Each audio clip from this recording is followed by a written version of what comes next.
과 정성을 다하여서 우리 하나님께 예배드리겠습니다.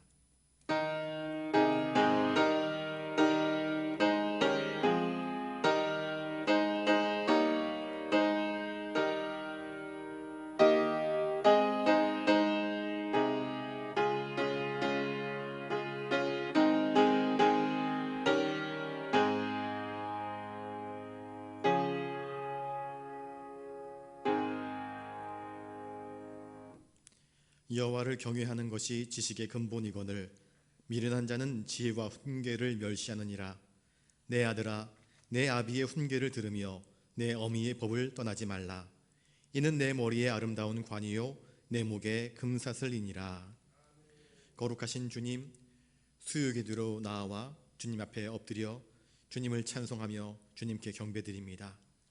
여호와를 경외하는 것이 참된 지혜인 줄을 알기에 주님 앞에 엎드려 간구하며 경배하며 예배드릴 때에 이 예배를 통하여서 홀로 영광 받아 주시옵시고 간구하는 주님의 거룩한 백성들에게 응답하여 주시옵소서. 모든 것 주님께 의지하옵고 존귀하신 예수님 이름으로 기원하옵나이다. 아멘. 찬송가 424장 부르신 후에 김복희 권사님 기도하시겠습니다.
참 소망이신 주님 감사합니다. 코로나19로 인해 피폐해져 있던 우리에게 함께 모여서 주님을 찬양하고 예배드리며 기도하게 하심을 감사드립니다. 이 세상을 말씀으로 창조하신 주님, 우리에게 세상을 다스리라고 하셨음에도 다스리기는커녕 모든 생명체의 유전자를 바꾸고 환경을 황폐하게 만들어 창조주의 자리에 앉고자 하는 우를 범하여 사스와 메르스, 이제는 코로나19로 인류에게 해를 미치고 있습니다. 주여 용서하여 주옵소서. 많은 생명이 죽어가고 있습니다. 이 시대의 노뱀은 어디 있는지요? 주여 주님만 바라보게 하옵소서. 주님만 바라보는 우리가 되기를 소원합니다. 우리에게 복된 말을 하게 하고 남의 가슴에 대못을 박는 말을 하지 않게 입술을 정하게 하고자 마스크를 쓰게 하신 주님, 겉모습만 기독교인이 아니라 정말 죄와 티끌을 머리에 얹고 참회하며 주님께로 돌아오는 우리들이 되기를 소원합니다. 이 시간 주님의 말씀을 듣고자 합니다. 우리들 마음에 양약이 되고 상한 심령 회복되는 귀한 시간 되길 원하오며 예수 그리스도 이름으로 감사하며 기도드립니다. 아멘.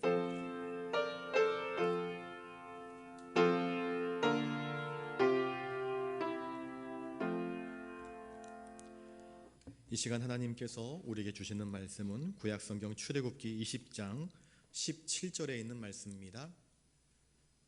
출애굽기 20장 17절 말씀, 우리 한 목소리로 말씀을 같이 읽겠습니다. 내 이웃의 집을 탐내지 말라. 내 이웃의 아내나 그의 남종이나 그의 여종이나 그의 소나 그의 나귀나 물은 내 이웃의 소유를 탐내지 말라. 아멘. 이 시간 옆에 분들과 인사를 나누겠습니다. 탐내지 않겠습니다. 하이델베르그 교리문답 113문부터 115문 우리가 함께 읽는 시간 갖도록 하겠는데요. 113문 보여주십시오. 우리 같이 읽겠습니다. 제10계명에서 하나님께서 원하시는 것은 무엇입니까? 하나님의 계명 어느 하나에라도 어긋나는 지극히 작은 욕망이나 생각을 조금도 마음에 품지 않는 것이고 언제든지 우리 마음을 다하여 모든 죄를 미워하고 모든 일을 좋아하는 것입니다. 113문 그런데 하나님께 돌아온 사람이 이 계명들을 완전히 지킬 수 있습니까? 아닙니다. 가장 거룩한 사람이라도 이 세상에 살 동안에는 이러한 순종을 겨우 시작했을 뿐입니다. 그러나 그들은 굳은 결심으로 하나님의 일부 계명만이 아니라 모든 계명에 따라 살기 시작합니다. 115문 이 세상에서는 아무도 10계명을 완전히 지킬 수 없는데 하나님께서는 왜 그렇게 엄격히 10계명을 설교하게 하십니까? 첫째, 평생 동안 우리의 죄악된 본성을 더욱더 알게 되고 그리하여 그리스도 안에서 사죄와 의로움을 더욱더 간절히 추구하도록 하기 위함입니다. 둘째, 이 세상의 삶을 마치고 목적지인 완전에 이를 때까지 하나님의 형상으로 더욱더 변화되기를 끊임없이 노력하고 하나님께 성령의 은혜를 구하기 위함입니다. 오늘 10계명의 마지막 계명인 10번째 계명 내 이웃의 소유를 탐내지 말라 하는 이 계명이 우리에게 무엇을 말씀하고 있는지 우리가 함께 말씀의 은혜를 나누고자 합니다. 10번째 계명 내 이웃의 집, 내 이웃의 아내, 그의 남종, 그의 여종, 그의 소, 그의 나귀 물은 내 이웃의 모든 소유, 그 어떤 것이든 그의 소유를 탐내지 말라. 우리가 어릴 적에 교리문답하면서 세례 받을 때 10계명을 외우게 하지 않습니까? 주기도문과 사도신경을 외우게 하지 않습니까? 외우면서도 너무나 당연한 말이기 때문에 이웃의 것 탐내면 안 되잖아요. 살인하면 안 되잖아요. 간음하면 안 되잖아요. 도둑질하면 안 되고 너무나 당연한 건데 그래서 외울 때 10가지를 앞에 단어만 띄어서 신, 나 외에 다른 신을 내게 있지 하지 말라. 우, 나 외에 다른 우상을 만들지 말라. 아로새긴 우상을 만들지 말라. 신, 우, 망, 내 하나님 여호와 이름을 망령되게 일컫지 말라. 안, 안식일을 거룩하게 지키라. 신, 우, 망, 안, 그 다음에 부, 살, 간, 도, 거탐 그래가지고 내 부모를 공경하라. 살인하지 말라. 간음하지 말라. 도둑질하지 말라. 거짓 증거하지 말라. 내 이웃의 것을 탐내지 말라. 그래서 요 앞에 단어만 하나씩 떼가지고 외웠던 기억이 있습니다. 10번째 계명이 뭡니까? 물어보면 네, 10계명에는 내 이웃의 것을, 내 이웃의 소유를 탐내지 말라라고 가르치고 있습니다. 그러면 장로님이 아이고 참 잘 외우셨네요. 그렇게 칭찬해 주셨습니다. 그러면 내 이웃의 것을 탐내지 말라라고 하는 것이 우리의 대답의 전부일까요? 10계명의 다른 계명 가운데서 8번째 계명은 도둑질하지 말라입니다. 도둑질하지 말라 하고 내 이웃의 것을 탐내지 말라 하는 것은 사실 일맥상통하는 부분이 있지 않습니까? 그러면 이건 좀 중복되는 내용인 것 같지 않는가 생각할 수 있을 것입니다. 내 이웃의 아내를 탐내지 말라 그랬으니까 7번째 계명은 간음하지 말라 아닙니까?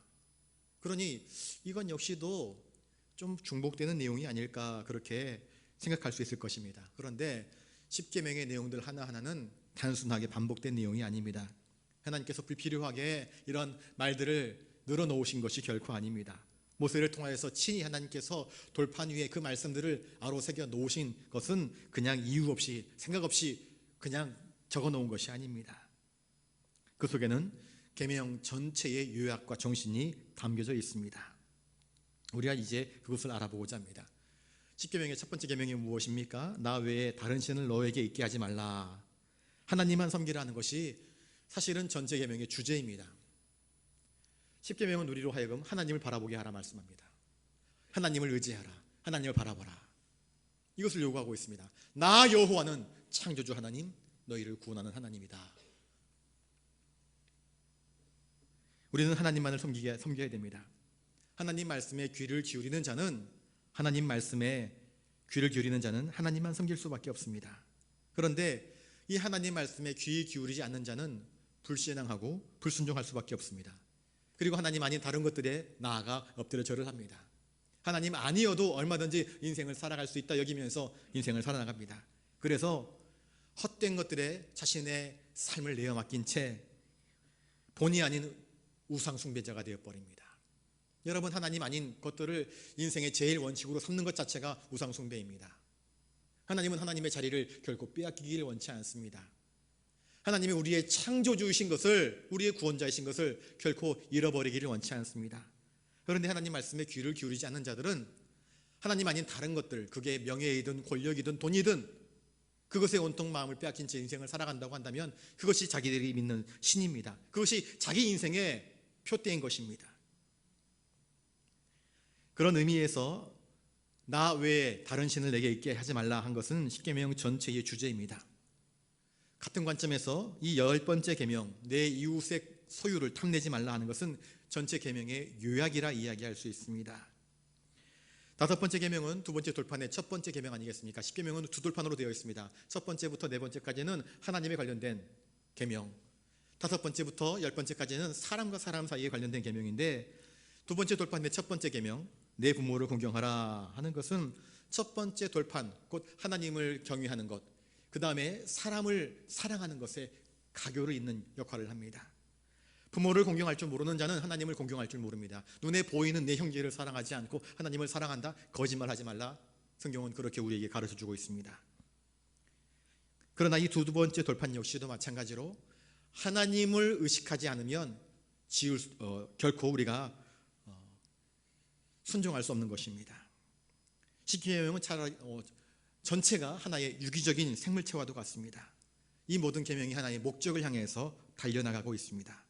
첫 번째 계명의 주제를 따라서 우리는 하나님을 경외하는 법을 배우게 되는 것이고, 그리고 이 마지막 계명을 쫓아서 우리가 어떻게 살아가는 것이 하나님을 기쁘시게 하는 것인지를 깨닫게 됩니다. 두 번째 돌판에는 하나님과 사람 사이, 그리고 사람과 사람 사이에 관련된 모든 것에 대해서 이야기를 하고 있는 것입니다. 자, 로마서 7장 7절을 한번 살펴보겠습니다. 로마서 7장 7절부터 8절까지 보여주십시오. 같이 한번 읽겠습니다. 시작. 그런즉 우리가 무슨 말을 하리요? 율법이 죄냐? 그럴 수 없느니라. 율법으로 말미암지 않고는 내가 죄를 알지 못하였으니 곧 율법이 탐내지 말라 하지 아니하였더라면 내가 탐심을 알지 못하였으리라. 그러나 죄가 기회를 타서 계명으로 말미암아 내 속에서 온갖 탐심을 이루었나니 이는 율법이 없으면 죄가 죽은 것임이라. 그냥 보여주십시오. 7절 8절. 여기서 이 말씀에 우리가 주의해야 될 것은 무엇인가? 율법을 어기는 것의 대표로 언급되는 것이 무엇인가? 탐심이라 기록되어 있습니다. 7절에 보시면 우리에게 율법이 죄냐? 그렇게 묻습니다. 율법이 과연 죄가 되느냐? 율법의 성격이 무엇이냐를 묻고 있는 것입니다. 이렇게 대답하고 있습니다. 아니, 율법은 죄가 아니다. 그럴 수 없느니라. 율법으로 말미암지 않고는 내가 죄를 알지 못한다. 그러니까 율법의 기능을 이야기해 주고 있는데, 율법 자체는 죄가 아니지만 율법은 우리에게 그 율법이 있음으로 말미암아 우리가 죄를 짓고 있는지 안 짓고 있는지를 깨닫게 해주는 역할을 한다 가르쳐 주고 있습니다. 그러면서 곧이어 율법이 탐내지 말라 하지 아니하였더라면 내가 탐심을 알지 못했을 것이다. 그렇게 말씀을 마무리하고 있습니다. 거듭 말씀드립니다. 탐심이 율법을 어기는 것의 대표적인 행위로 그렇게 기록되어 있습니다. 이어지는 8절에서 그러나 죄가 기회를 타서 계명으로 말미암아 내 속에서 온갖 탐심을 이루었나니, 그렇게 말씀하고 있습니다. 죄는 우리 속에서 다른 그 무엇이 아니라 우리 속에 탐심을 이루게 하는 것입니다. 탐욕. 아담과 하와를 유혹한 뱀. 저거 먹어봐. 따먹어봐. 먹으면 너희들 눈 밝아져. 그건 먹으면 너 하나님과 같이 된다. 그 말을 들으니까 솔깃합니다. 마음에 탐욕이 인 것입니다. 하나님과 같이 된다니까. 여러분, 탐심이 우상숭배라고 말하지 않습니까? 로마서 7장에 의하면 탐심은 모든 죄의 근원입니다. 이게 문제인 것입니다. 그래서 하나님의 계명에 대해서 반대하도록 우리를 선동하는 게 무엇인가? 마귀의 유혹이 무엇인가? 가룟 유다가 어떻게 합니까? 마귀의 유혹에 그만 은 30에 예수님을 팔아넘기지 않습니까? 무엇 때문입니까? 탐욕 때문 아니겠습니까? 탐심 때문 아니겠습니까? 아간이 무엇 때문에 범죄하였습니까? 탐심 아니겠습니까? 그의 탐심 때문에 아이성 점령하는 일에 큰 낭패를 당하지 않았습니까? 이 10계명에서 10번째 계명이 우리에게 이야기하는 것은 단순히 탐내지 말라 하는 것이 아니라 그 탐심이 결국 율법 전체를 어기게 만드는 것임을 우리에게 확언해 주고 있는 것입니다. 그렇다면 과연 탐심이 무엇일까? 로마서 7장 7절에 나오는 7절 보여주십시오. 자, 탐내지 말라, 이 탐심이라고 기록되어 있는 이 헬라어 단어는 에피드미아라는 단어입니다. 에피드미아. 이것의 원래 정확한 의미는 욕망하다라는 뜻을 가지고 있습니다. 욕망하다, 무언가에 대한 강한 욕구를 갖는 것, 이것을 뜻하는 것입니다. 그런데 이 탐심이 다른 성경 구절에서는 어떻게 쓰여져 있는가? 에베소서 4장 22절 보여주십시오. 같이 읽겠습니다. 에베소서 4장 22절 시작. 너희는 유혹의 욕심을 따라 썩어져가는 구습을 좇는 옛사람을 벗어버리고, 여기서 유혹의 욕심 그랬는데 이 욕심이 아까 그 탐심과 같은 에피드미아입니다. 그 다음에 요한 1서 2장 16절 보여주십시오. 같이 읽겠습니다. 시작. 이는 세상에 있는 모든 것이 육신의 정욕과 안목의 정욕과 이생의 자랑이니 다 아버지께로부터 온 것이 아니요 세상으로부터 온 것이라. 여기 나오는 육신의 정욕 할 때 정욕, 안목의 정욕 할 때 이 정욕, 이 욕망하다 하는 것도 마찬가지로 탐심에서 해당되는 단어, 에피드미아에서 나온 단어들입니다.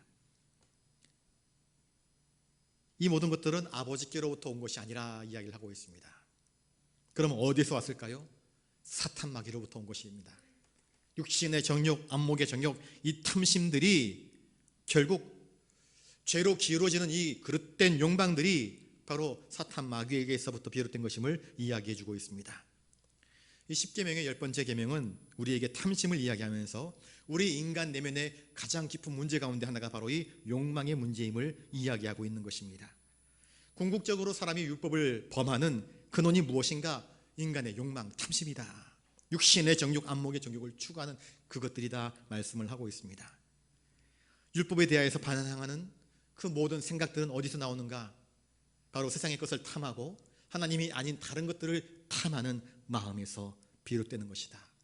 예수님보다 세상이 더 좋고 순종보다 불순종이 더 좋고 하는 것은 바로 하나님 아닌 다른 것들에 우리의 마음을 둔 욕망에서 비롯된 것입니다. 하나님께서 우리에게 주신 율법, 그 계명들은 하나님의 성품을 반영하는 것입니다.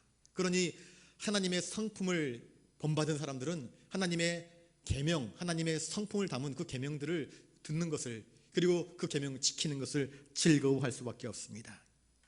그런데 하나님의 성품과 그 가르침에 어긋나려고 하는 것이 무엇인가? 바로 우리의 욕망으로 말미암는 죄라는 것입니다. 마음속에 있는 욕망의 문제를 잘 다스려야 하는 것입니다. 나 외에 다른 신을 내게 있게 하지 말라 그랬는데 다른 신을 섬기는 것, 우상을 숭배하는 것, 하나님의 이름을 망령되게 일컫는 것, 거룩한 주일 성소를 하지 아니하고 자기 멋대로 세상 밖으로 뛰쳐나가는 것, 마음속에 다른 욕망이 있기 때문에 그렇게 되는 것이라 말씀하고 있습니다.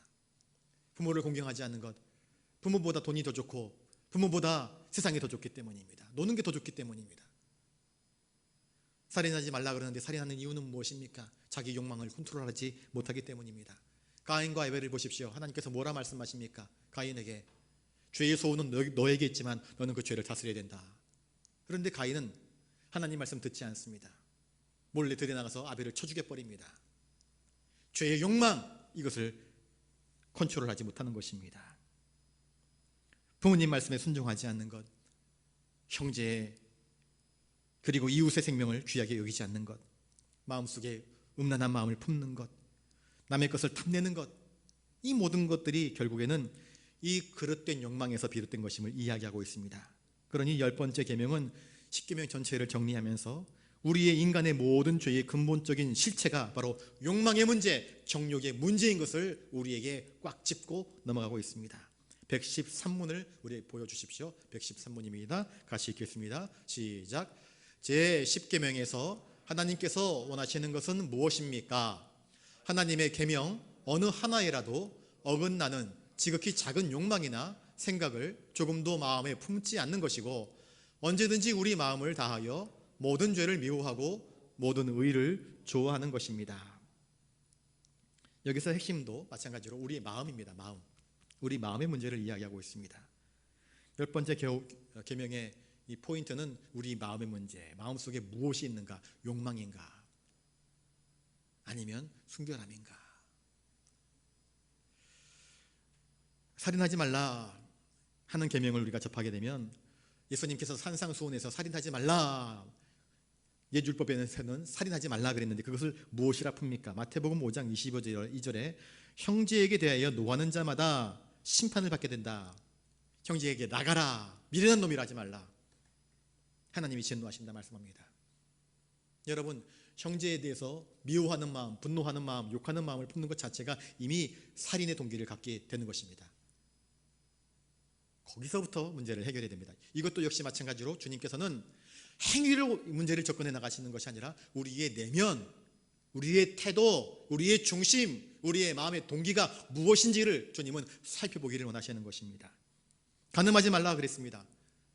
성경에 간음하지 말라 그랬지, 계명에서는 나는 너에게 이르노니 여자를 보면서 마음의 음욕을 품는 것이 이미 간음한 것이라 이렇게 말씀합니다. 그 여자를 건들지 않았습니다. 성추행하지 않았습니다. 그런데 마음속에 좋지 못한 생각을 품는 것 자체가 이미 간음이라 그렇게 말씀하셨습니다. 결국 이것은 무엇을 이야기합니까? 내 마음의 문제다. 내 마음을 정결하게 해야 된다.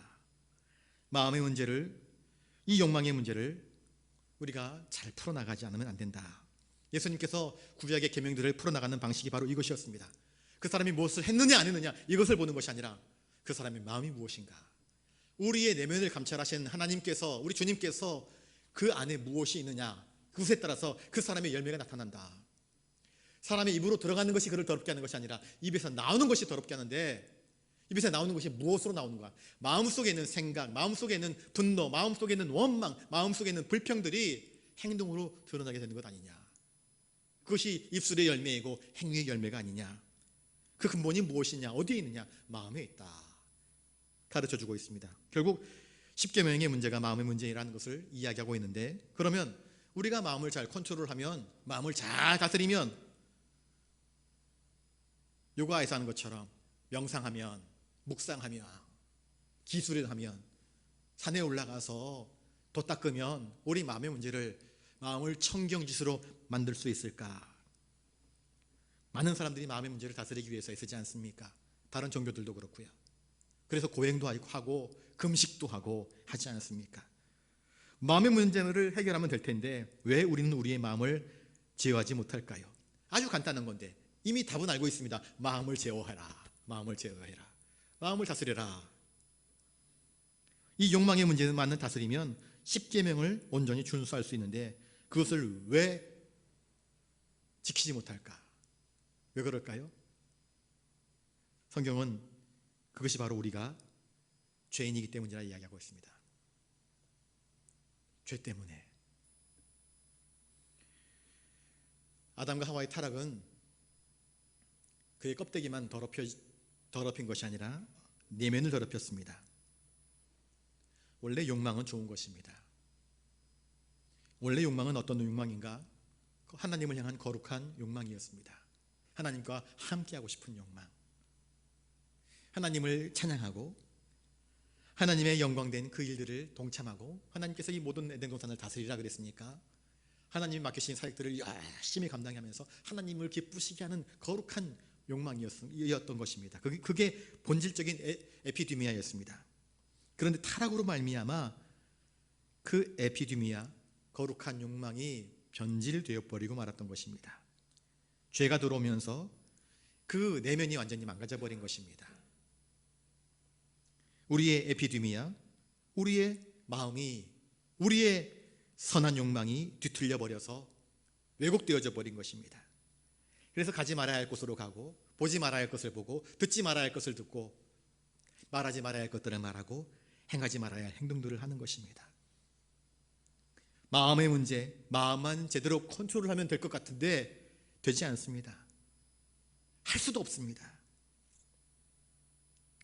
마음의 문제를 컨트롤할 수 있다고 한다면 누구나 다 대통령 되었을 것이고 누구나 다 서울대 갔었을 것입니다. 그렇지 않겠습니까? 작심 3일? 요새는 작심 3일이라고 안 하고 작심 3시간이라고 하더라고요. 작심 3시간 다 결심하고 다짐했는데 예배 끝나고 문 열고 나가면, 집에 가면 다 지워져 버려요. 다 날아가 버립니다. 작심 3시간. 죄의 문제입니다. 결국에는. 로마서 7장 22절을 보겠습니다. 7장 22절 보겠습니다. 같이 시작.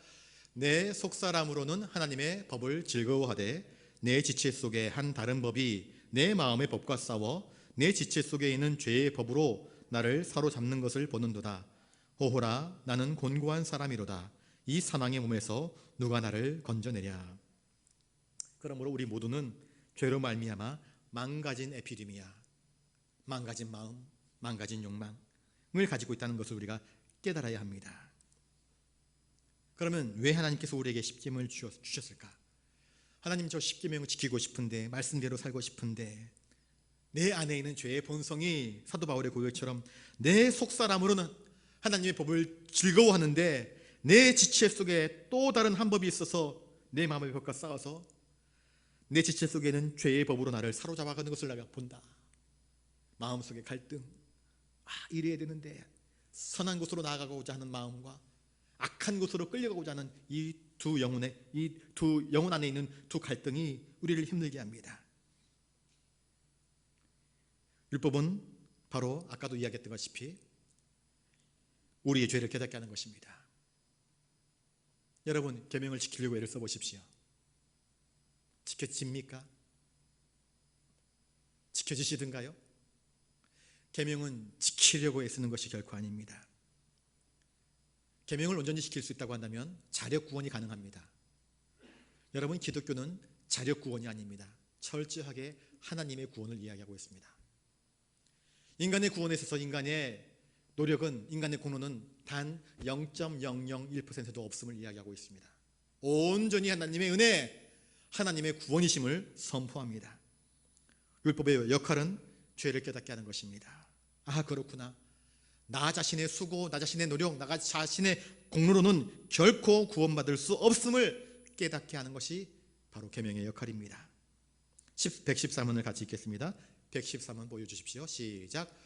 그런데 하나님께 돌아온 사람이 이 계명들을 완전히 지킬 수 있습니까? 아닙니다. 가장 거룩한 사람이라도 이 세상에서 살 동안에는 이러한 순종을 겨우 시작했을 뿐입니다. 그러나 그들은 굳은 결심으로 하나님의 일부 계명만이 아니라 모든 계명에 따라 살기 시작합니다. 우리는 죄의 욕망으로 덕지덕지 떡칠된 사람입니다. 우리의 욕망은 희망적이기보다는 절망적이었습니다. 그래서 사람이 밉고 분노가 치밀어 오르고 내 안에 원치 않는 거짓말이 튀어나오고 나도 모르게 불평과 원망이 쉴 새 없이 터져나오고 남 잘되는 꼴을 보기 싫어하고 아름다운 여인을 보면 내면적으로 성적인 욕망이 치솟아 오르고 더 높아지고 싶어하고 이기고 싶어하는 욕망이 우리 안에 있는 것입니다. 시편 1편 1절 2절 보겠습니다. 시편 1편 1절 2절입니다. 시작. 복 있는 사람은 악인들의 꾀를 따르지 아니하며 죄인들의 길에 서지 아니하며 오만한 자들의 자리에 앉지 아니하고 오직 여호와의 율법을 즐거워하여 그의 율법을 주야로 묵상하는도다. 여러분, 우리는 시편 기자 다윗이 이야기한 것처럼 복 있는 사람으로서 악인들의 꾀를 따르지 않고 죄인들의 길에 서지 않고 그들과 어울리지 않고 그들의 밥상머리에 앉아서 그들이 이러쿵저러쿵 사람을 씹는 이야기에 귀 기울이지 않고 그들의 불의함에 함께 물들지 않고 오직 여호와의 율법만을 즐거워하면서 그 율법을 주야로 묵상하고 하는 삶을 살고 있는가? 시편 119편 10절에서 16절입니다. 같이 읽습니다. 내가 전심으로 주를 찾았사오니 주의 계명에서 떠나지 말게 하소서. 내가 주께 범죄하지 아니하려 하여 주의 말씀을 내 마음에 두었나이다. 찬송을 받으실 주 여호와여, 주의 율례들을 내게 가르치소서. 주의 입의 모든 규례들을 나의 입술로 선포하였으며 내가 모든 재물을 즐거워함 같이 주의 증거들의 도를 즐거워하였나이다.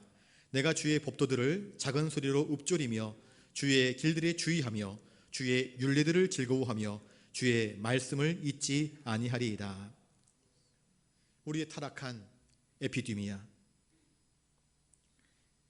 절망할 수밖에 없는 우리가 어떻게 주님의 도를 묵상하며 주님의 길을 주의하고 주님의 율례를 즐거워하며 주님의 말씀을 잊지 않을 수 있을까요? 어떻게 이런 일이 가능할 수 있을까요? 여러분, 답을 알려드리겠습니다. 아까 말씀드렸지요? 우리의 공로는 1%도 없다고요? 그러면 누구의 도움이 필요합니까? 바로 하나님의 아들이신 예수 그리스도. 우리의 죄의 문제를 해결하시려고 십자가에 죽으시고 부활하시고 승천하셔서 우리에게 보내신 성령님, 그분께서 우리 마음에 다시 하나님을 향한 거룩한 에피디미아를 회복시켜 주시는 것입니다. 예수 그리스도의 피로 우리 죄를 씻어주시고 예수 그리스도를 믿음으로 인하여 우리를 거룩한 하나님의 자녀로 거듭나게 하셔서 우리의 죽은 의지, 하나님을 향하여서 죽어버린 의가 다시 소생되어지고 우리의 더럽어진 욕망이 주의 거룩한 보혈로 깨끗하게 씻김받아서, 그래서 성령의 감동이 우리 가운데 들어오게 되었고 성령의 충만함을 입은 우리가 이제 하나님을 향하여서 그 말씀을 즐거워하며 구원받은 감격과 기쁨으로 믿음으로 하나님 말씀의 율례가 더 이상 우리를 억죄는 올가매는 어떤 규례로서의 계명이 아니라 즐거움으로써, 사랑하기 때문에 즐거움으로써 따라갈 수밖에 없는 아름다운 언어로서의 계명이 되는 것입니다. 창세기에서 하나님은 사람을 지으실 때에 사람을 생명이 되게 하셨습니다. 창세기 2장 7절에 여호와 하나님이 땅의 흙으로 사람을 지으시고 생기를 그 코에 불어넣으시니 사람이 생명이 되니라. 사람은 원래 흙덩어리 아니겠습니까? 그런데 하나님께서 당신의 형상으로 우리를 빚으셨습니다. 그리고 그 코에 당신의 생기를 불어넣어 주셨습니다. 그래서 생명이 된 것입니다. 네피시 하야, 하나님의 호흡입니다. 그것이 우리 코에 들어온 것입니다. 죄가 있기 전에, 죄를 알기 전에 인간은 영적인 존재로서 하나님과 교통하며 살았습니다. 아담과 하와가 하나님을 서로 만나보면서 대화하면서 하나님과 교제하면서 에덴 동산에서 살지 않았습니까? 하나님 보는 것이 전혀 두렵지 않았습니다. 기쁨이고 감사였고 즐거움이었고 행복이었던 것입니다. 하나님은 자신의 뜻을 아담과 하와에게 나타내고 아담과 하와는 그 말씀을 듣고 순종합니다. 매일매일이 기쁘고 매일매일이 감사하고 매일매일이 행복했던 삶이었던 것입니다. 얼마나 복됐는지 모릅니다.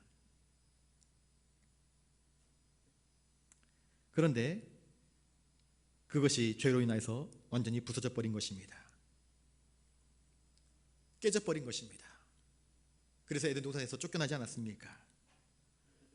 그러나 여전히 우리 인간, 죄로 말미암아 타락한 우리 인간을 사랑하시는 하나님께서 우리를 구원하시는 방편으로 예수 그리스도를 보내셔서 저 십자가 위에서 피 흘리심으로 하나님과 우리 사이에 의의 문제를, 우리의 죄의 문제가 해결되니까 의의 문제가 당연히 해결되어지고 화평을 이루셔서 우리 속에 새로운 영적인 새로운 사람을 창조하신 것입니다.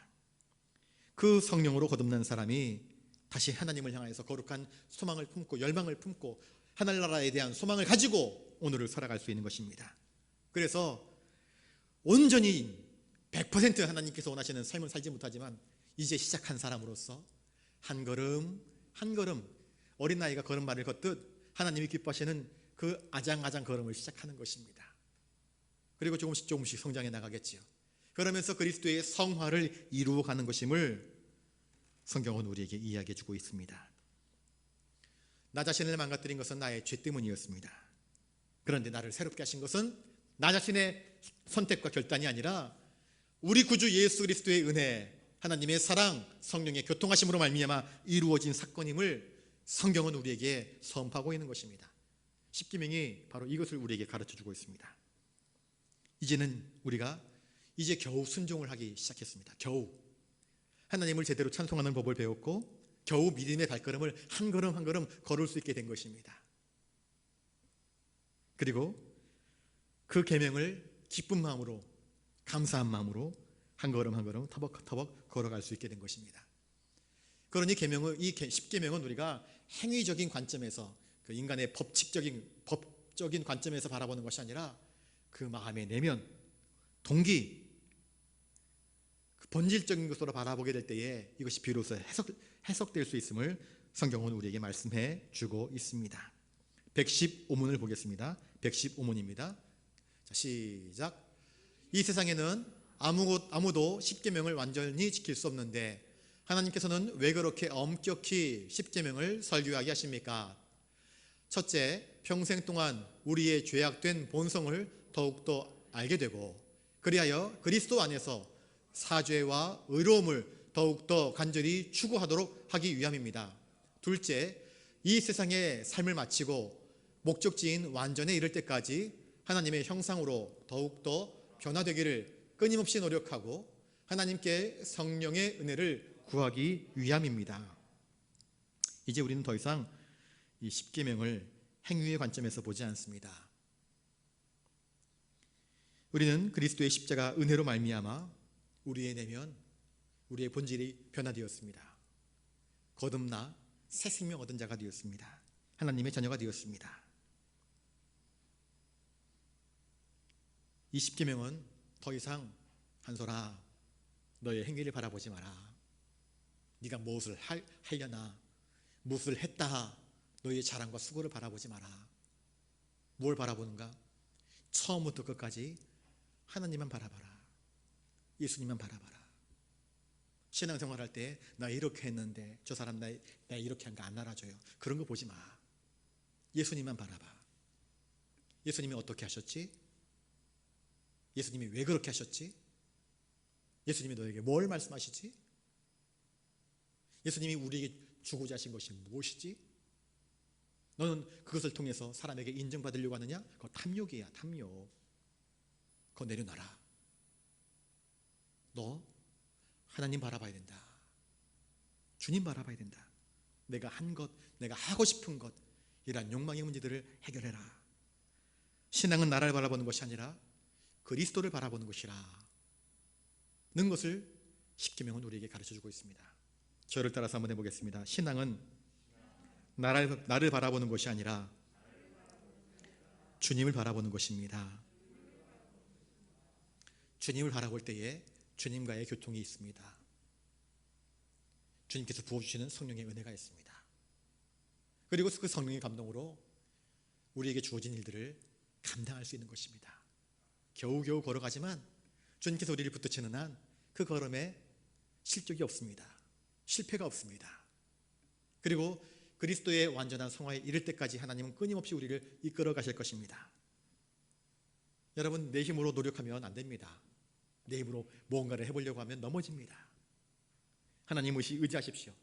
하나님이 손 내미시는데 왜 그 손 잡기를 주저하십니까? 왜 그 손을 뿌리치십니까? 어리석은 짓이죠. 10계명은 하나님을 바라보라는 것입니다. 하나님을 바라보라. 내가 뭘 하고 있느냐, 이게 중요한 것이 아니라 내가 하나님을 온전히 의탁하고 있느냐, 내 마음으로, 내 전심으로 100% 하나님을 신뢰하고 있느냐, 이것을 묻는 것입니다. 하나님은 우리에게 어떤 행위를 요구하는 것이 아닙니다. 내 마음과 뜻과 정성이라고 이야기했습니다. 우리의 본질을 원하십니다. 우리의 태도를 원하십니다. 하나님의 심판대 앞에서 하나님이 우리에게 요구하시는 것은 한솔아, 네가 세상을 얼마나 어떻게 살았느냐, 10계명의 내용을 얼마나 잘 지켰느냐, 이것을 물으시는 것이 아니라 네가 얼마나 그리스도에게 내 삶을 100% 맡겼느냐, 믿음으로 살았느냐, 이것을 물으신다는 것입니다. 여러분, 전폭적으로 주님을 바라보고 100% 주님을 신뢰함으로 믿음으로 살아가시는 우리가 될 수 있기를 주님의 이름으로 축복합니다. 기도하겠습니다. 존귀하신 주님, 내 이웃의 소유를 탐내지 말라 하신 이 10계명의 말씀 속에 담겨진 하나님의 음성을 듣습니다. 계명을 저희들은 규칙으로 알고 우리의 삶의 올무로 알았는데 그것이 우리의 삶의 올무가 아니라 우리로 하여금 우리의 한계를 깨닫고 더욱더 우리의 구원을 이루신 주님을 바라보게 하신 것을 깨닫습니다. 우리의 구원의 주님을 바라보고 그 주님께서 우리에게 베푸실 구원과 은혜와 능력을 사모하는 것임을 깨닫습니다. 인생을 나의 힘과 능력과 노력으로 살아가는 것이 아니라 하나님을 의지함으로 살아가는 것임을 깨닫습니다. 주여, 우리의 믿음이 그 믿음으로 나갈 수 있도록 온전케 하여 주시옵소서. 주님만 의지하옵고 존귀하신 예수님 이름으로 기도드리옵나이다. 아멘. 찬송가 425장 찬양하겠습니다.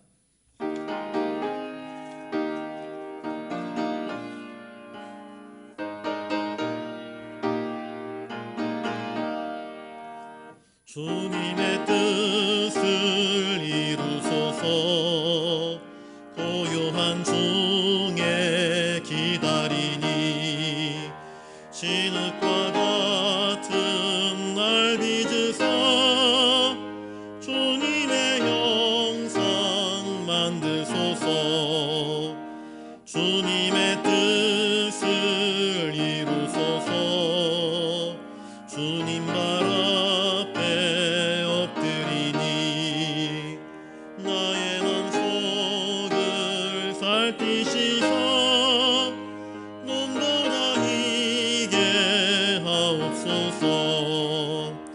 주님의 뜻을 이루소서.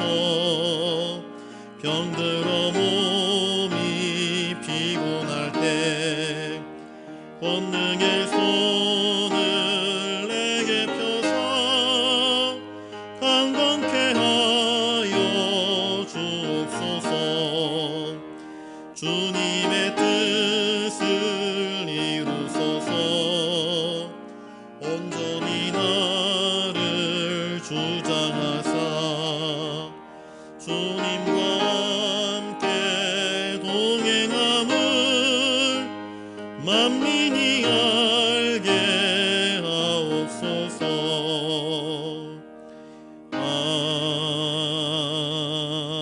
아멘. 우리 이 시간 기도할 때에 말씀을 기억하면서 기도할 수 있기를 바랍니다.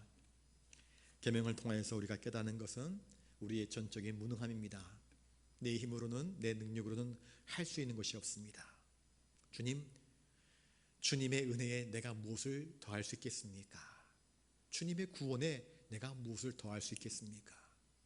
우리가 더할 수 있는 것은 감사밖에 없습니다. 찬송밖에 없습니다. 주님의 구원하심을 자랑하는 것밖에 없습니다. 주님, 나의 연약함을 깨닫습니다. 하오니 주여 나를 구원하시고 이끄시고 인도하여 주시옵소서. 이 험악한 세상 길을 살아갈 때에 우리의 마음이 갈팡질팡합니다. 때때로 욕망 때문에 미워하고 시기하고 질투하고 불평하고 원망하고 짜증을 내고 낙심하고 주저앉습니다.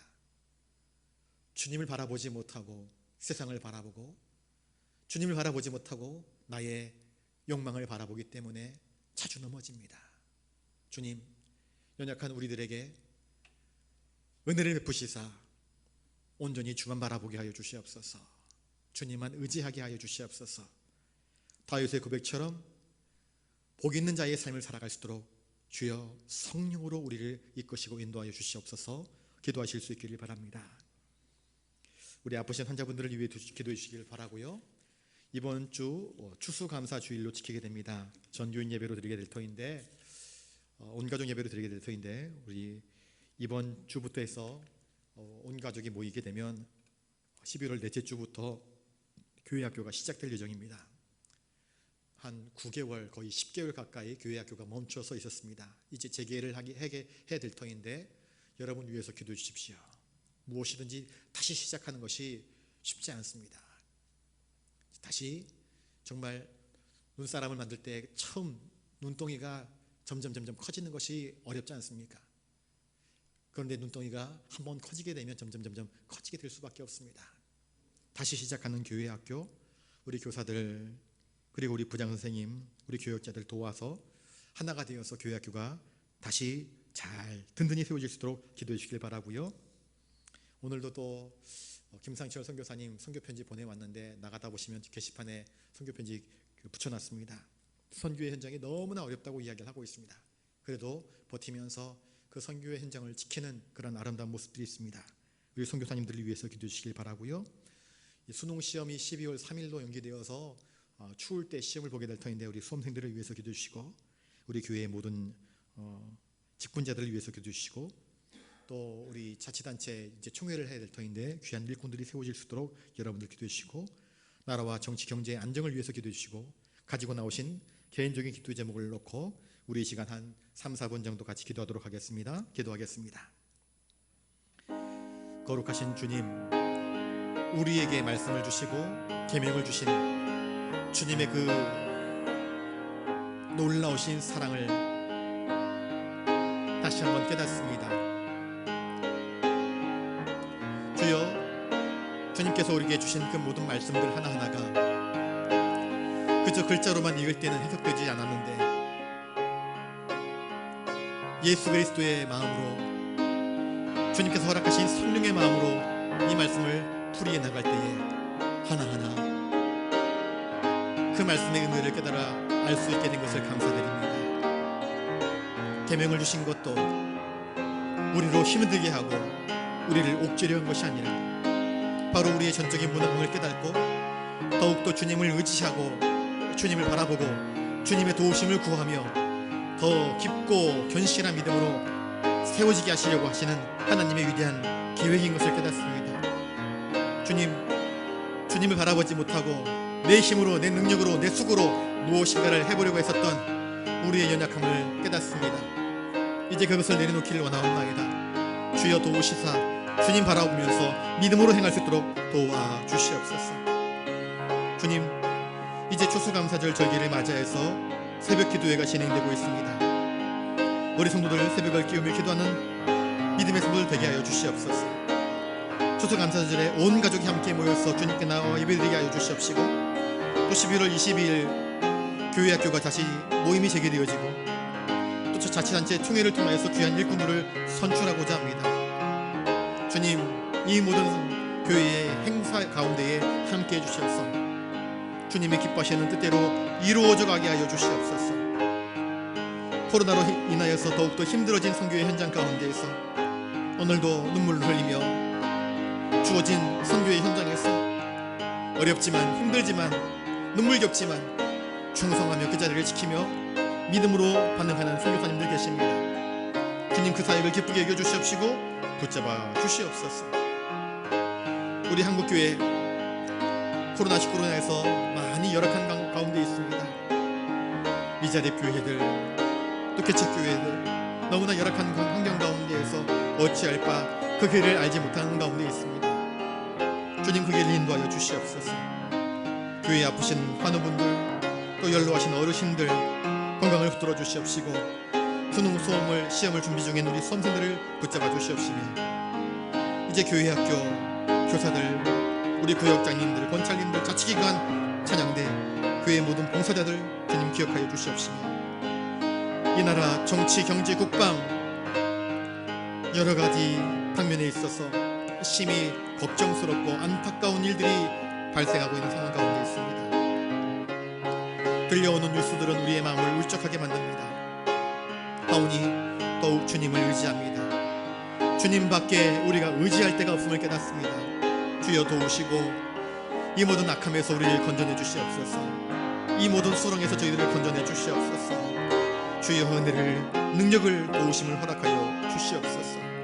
주여 오늘도 이 저녁에 여러 가지 기도의 제목들을 가지고 나와 주님의 은혜를 간구하는 주님의 사랑하는 백성들 주여 도우시사 하나님의 뜻이 이들의 삶을 통하여서 이루어지는 은총을 허락하여 주시옵소서.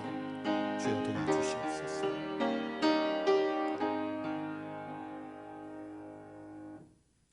거룩하신 주님 감사를 드립니다. 이렇게 수요 기도에 함께 나와서 밤늦은 시간에 주님 앞에 엎드려 기도할 수 있도록 저희들의 발걸음을 허락하시고 우리의 입술을 열어주시오니 감사를 드립니다. 신앙인의 길을 쭉 걸어오면서 때때로 우리는 나도 모르게 매너리즘에 빠지고 나의 공로를 나의 의를 자랑하고 내세웠던 적이 너무나 많았던 것 같습니다. 신앙이란 나를 바라보는 것이 아니라 주님을 바라보는 것임을 다시 깨닫습니다. 주님 더욱 주를 바라보게 하시고 주를 의지하게 하시고 주님의 구원과 주님의 도우심을 바라고 믿는 가운데에서 저희들에게 주어진 삶의 자리를 순전함으로 믿음으로 꿋꿋하게 지켜나갈 수 있도록 도와주시옵소서. 아프신 환자분들을 붙잡아 주시옵시고 이제 추수감사의 절기에 기도하는 우리 기도의 사람들을 붙잡아 주시옵시고 추수감사절 온 가족이 함께 모여서 예배를 드릴 때에 이 추수감사절을 기점으로 하여서 다시 거룩함으로 저희들이 우리의 삶을 무장할 수 있도록 도와주시옵소서. 교회 학교 모임이 11월 넷째 주부터 재개됩니다. 이 모든 일들 가운데 함께해 주셔서 우리 아이들이 함께 모여 예배하며 기도하는 법을 배우게 하여 주시옵시고 하나님의 사람으로 세워져 나갈 수 있도록 도와주시옵소서. 자치기관 총회가 있습니다. 좋은 일꾼들이 선출되게 하여 주시옵시고 연말 연시 일꾼들을 세우는 일들에 있어서 어려움 당하지 않도록 하나님 이 교회 위에 역사하여 주시옵시고 나라와 정치 경제가 너무나 어렵고 힘듭니다. 주님의 역사 개입하심이 필요하오니 주여 버리지 마시고 이 나라 이 민족을 불쌍히 여겨 주시옵소서. 특별히 선교의 현장에서 오늘도 눈물겹게 수고하는 모든 사역자들 위해 함께하여 주시옵시고 국내외 모든 연약한 교회들을 붙잡아 주시옵소서. 이 저녁에 간구하는 기도의 제목들을 가지고 나와 주님께 기도할 때에 우리가 욕망으로 잘못 기도드린 것 있으면 지워주시옵시고 주님의 뜻으로 우리의 마음을 변화시켜 주셔서 주님의 뜻에 합당한 기도를 하게 하시고 주님 뜻대로 순종하는 우리의 삶 되게 하여 주시옵소서. 돌아가는 우리의 발걸음도 기쁘게 하시고 감동케 하시고 성령으로 충만케 하여 주시옵소서. 감사를 드리옵고 존귀하신 예수님 이름으로 기도드리옵나이다. 아멘. 이제는 우리 구주 예수 그리스도의 은혜와 하늘아버지의 놀라우신 사랑하심과 성령님의 감동 감화 역사 교통하심이 참된 믿음으로 주님만 바라보며 살기를 다짐하는 우리 부산영락교회 모든 믿음의 권속들 함께 예배하는 모든 성도들 머리 위에 이제로부터 영원토록 함께 하옵시기를 간절히 축원하옵나이다. 아멘.